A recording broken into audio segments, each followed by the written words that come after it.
Welcome back to Squawk Box. The Managed Fund Association filing a lawsuit now against the SEC over some new rules surrounding private equity and hedge funds. The MFA joining multiple other trade associations suing that agency, claiming the overhaul would harm investors and fund managers. Joining us right now is Bryan Corbett. He's the president and CEO of the Managed Funds Association. Bryan, it's nice to see you this morning.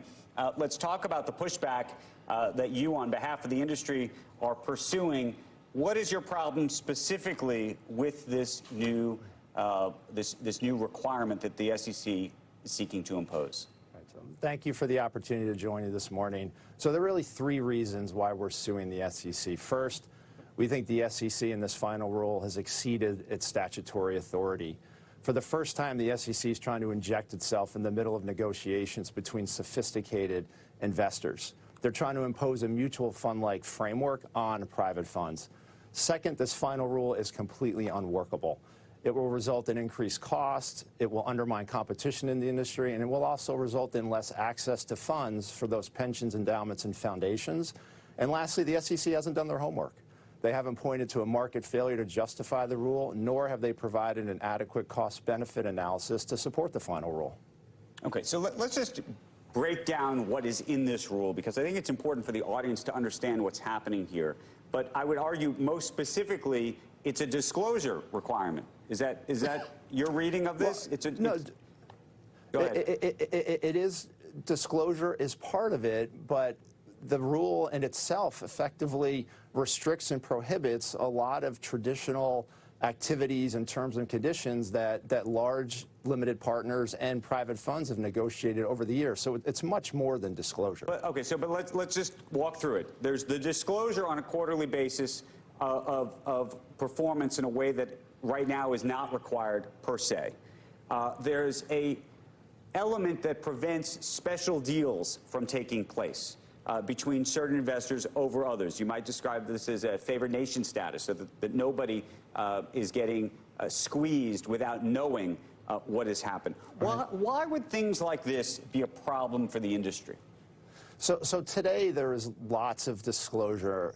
And for the SEC to suggest there isn't disclosure is just not true. When you're a large institutional investor and you're investing a couple $100 million in a private fund, you negotiate for specific terms and conditions that meet your needs. They're very bespoke relationships. The SEC is trying to impose a one-size-fits-all regime on private funds as if they were mutual funds. We're not talking about a retail product here. We're talking about a heavily negotiated bespoke investment in a private fund between sophisticated parties. Isn't there an argument to be made that private equity, and I would agree with you, if we were having this conversation 20 years ago about private equity, I would say this is not like a mutual fund. It's a small piece of the market.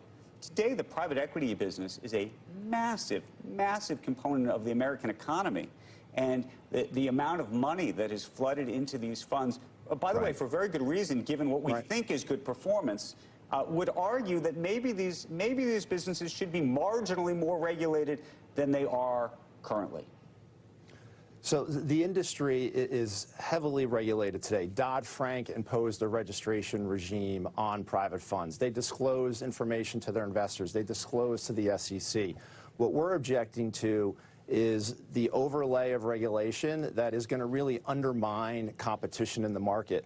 Andrew, when you look at new fund launches who need to negotiate bespoke terms with investors to come into early rounds, they need that flexibility to offer preferred terms to get those capital injections. On top of that, now you're imposing a lot of cost on these new and emerging managers. So you're going to have reduced competition in the market. It's almost as the SEC is trying to shrink the industry instead of trying to promote policy that fosters growth of a growing and thriving industry. Would you be open to, I mean, right now there's not a minimum threshold, but let's say funds over a certain size should have to make these types of disclosures? Well, there is a threshold today. If you're over 150 million in AUM, you have to register with the SEC and comply with the current rules in place. What we're objecting to is the added regulation that goes beyond. And I'm saying, you want to make it $500 million? You want to make it $1 billion in terms of this, to prevent the problem that you're talking about, which is, you're right, there are going to be startups out there that are going to want to make special side deals with a GP, taking an interest in the fund, and all sorts of other things to get rolling. I get that, and maybe they want to start at something that's bigger than $150 million. Maybe they want to start at $400 million, $500 million. But at some point, is there a number at which you say to yourself, you know what, actually, okay, if it's over $1 billion, maybe these favored nation clauses and other things should be rethought, or at least disclosed in a different way? Well, the size isn't the factor here, because even large institutional investors who are putting in 300, 400, 5 million, even $1 billion into a private fund, they have the leverage to negotiate the terms and conditions that they want to go along with their investment.